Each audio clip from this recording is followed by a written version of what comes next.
Bien chers enfants de Notre-Dame-des-Neiges, bienvenue pour ce temps de réponse aux questions. Aujourd'hui, nous aurons 3 questions. D'abord, pourquoi est-ce que le pape parle avec des bulles? Deuxième question, pourquoi est-ce que le mois de mai est-il le mois de Marie que nous venons de vivre? Et troisième question, quand est-ce qu'on parle de l'Apocalypse? Alors, ces 3 questions sont très importantes. Pourquoi est-ce que le pape parle avec des bulles?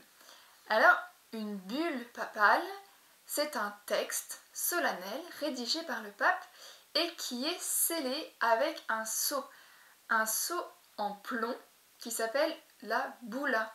Ça vient du latin. Bulla veut dire le sceau.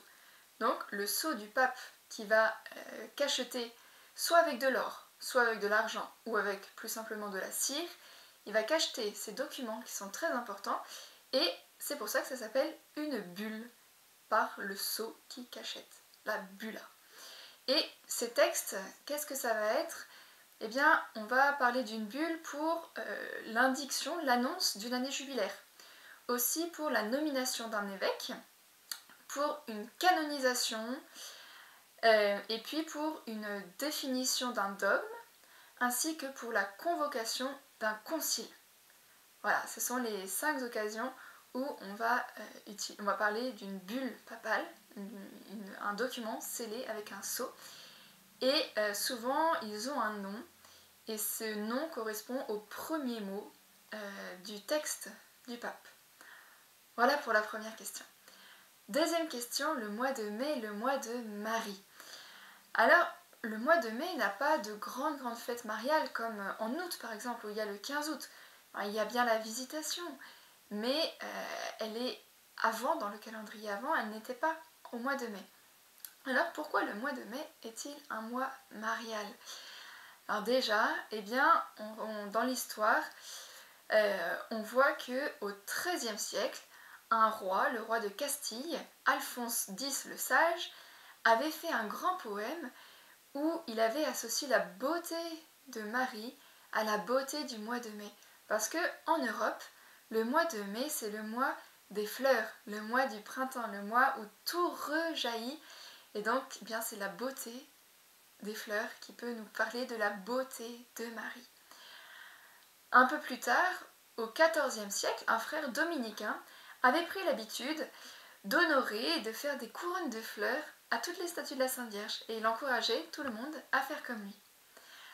Un peu plus tard encore, au XVIe siècle, Saint Philippe Néri, à Rome, rassemblait les enfants pendant le mois de Marie auprès de l'autel de la Sainte Vierge et leur proposait d'offrir un bouquet à la Sainte Vierge, mais un bouquet avec des fleurs spéciales, des fleurs des vertus, que les enfants avaient appliquées pendant la journée ou même pendant tout le mois. Et plus tard, en 1815, c'est le pape Pie VII qui va rendre cette dévotion universelle en l'approuvant officiellement et même en accordant une indulgence plénière à ceux qui vénéreraient, qui honoreraient la Sainte Vierge particulièrement pendant le mois de Marie. Voilà pour la question sur pourquoi est-ce que le mois de mai est le mois de Marie. J'espère que vous l'avez bien vécu. On sera le premier samedi, le 5e samedi du mois de mai. Donc, eh bien, n'hésitez pas, si vous n'avez pas encore bien honoré la Sainte Vierge, n'hésitez pas à préparer un petit bouquet de vertus pour lui offrir. Samedi, c'est son jour, en ce dernier samedi du mois de mai. Dernière question, l'Apocalypse. L'Apocalypse, c'est un livre dont on entend souvent parler, mais quand est-ce qu'on l'utilise dans la liturgie? Alors déjà, l'Apocalypse, c'est un livre un peu spécial qui a été écrit par Saint Jean suite à des révélations ou des visions que le Seigneur lui a révélées, lui a demandé d'écrire. Et c'est un livre qui parle avec beaucoup de symboles. Tout n'est pas à comprendre au pied de la lettre, mais ce sont des images pour nous faire comprendre des choses. Tout a une signification qui peut dire plusieurs choses. Par exemple, Parfois, Saint Jean nous parle d'un dragon à 7 têtes. Bien, les pères de l'Église ont attribué ces 7 têtes aux 7 collines de Rhône. Plus tard, ils nous ont été aussi attribués à 7 empereurs différents. Et à un autre moment, on a aussi attribué ces 7 têtes à 7 empires successifs. Donc vous voyez, le livre de l'Apocalypse utilise beaucoup de symboles qui peuvent être interprétés en fonction des époques et de chacun de sa vie spirituelle. Mais ce livre est utilisé aussi pendant la liturgie. On le retrouve pendant la liturgie des heures, le dimanche à Vêpres, on chante un cantique de l'Apocalypse. On utilise aussi quelques petits textes pendant les complis, mais surtout, l'Apocalypse est utilisé à la messe, pendant la liturgie de la parole. Ce sont des messes avec, on va dire, une connotation spéciale. On va utiliser le livre de l'Apocalypse à la fin de l'année liturgique, où on parle beaucoup du jugement de Dieu, où on attend le Christ juge victorieux, la fin des temps. À ce moment-là, pendant les années paires, eh bien, les 2 dernières semaines, nous lirons des passages de l'Apocalypse où on parle de la victoire du Christ sur le mal.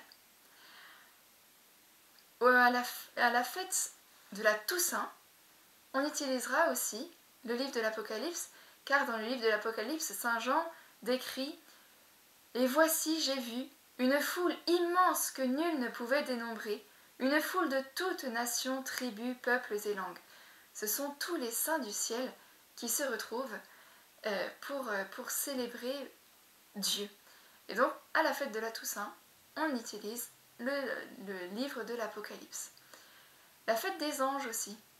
Les anges qui ont combattu le dragon, qui ont été victorieux du démon, eh bien, à leur fête, eh bien, on va utiliser le texte où on parle de la victoire des anges, quand il dit « Il est rejeté, l'accusateur de nos frères, lui qui les accusait jour et nuit devant notre Dieu. » On utilisera aussi le texte de l'Apocalypse pour une fête mariale, l'Assomption. Quand Notre-Dame monte au ciel, eh bien, l'Apocalypse en parle en image. Elle dit « Un grand signe apparut dans le ciel, une femme ayant le soleil pour manteau et la lune sous ses pieds, et sur la tête une couronne de 12 étoiles. » Voilà, donc vous entendrez ce texte le 15 août à la messe en l'honneur de la Sainte Vierge. Une dernière messe un peu spéciale, où on entendra le livre de l'Apocalypse, c'est la messe chrismale. La messe où l'évêque rassemble tous les prêtres de son diocèse et où les prêtres renouvellent leurs promesses, leurs engagements, et aussi où l'évêque va bénir l'huile des catéchumènes, va bénir l'huile des malades et va consacrer le Saint-Crème. Eh bien, ce jour-là, nous entendrons le livre de l'Apocalypse, le premier chapitre, les versets 5 à 8, et entre autres, il est dit « Tu as fait de nous un royaume et des prêtres pour son Dieu et Père. » Voilà, c'est là où tous les prêtres sont rassemblés et on entend ce texte qui nous dit que Dieu a fait de nous des prêtres, et les prêtres qui ont été ordonnés le sont encore plus. Et aussi, on parle du Seigneur qui est souverain de l'univers, qui règne et qui nous attend dans son royaume. Donc voilà pour cette troisième question sur le livre de l'Apocalypse. J'espère que ça aura répondu à vos questions. Si vous en avez d'autres, n'hésitez pas à les poser dans la boîte aux questions. Et avant de nous quitter, nous allons nous tourner vers la Vierge Marie, la Reine du ciel et de la terre. Au nom du Père et du Fils et du Saint-Esprit. Amen. Je vous salue Marie, pleine de grâce. Le Seigneur est avec vous.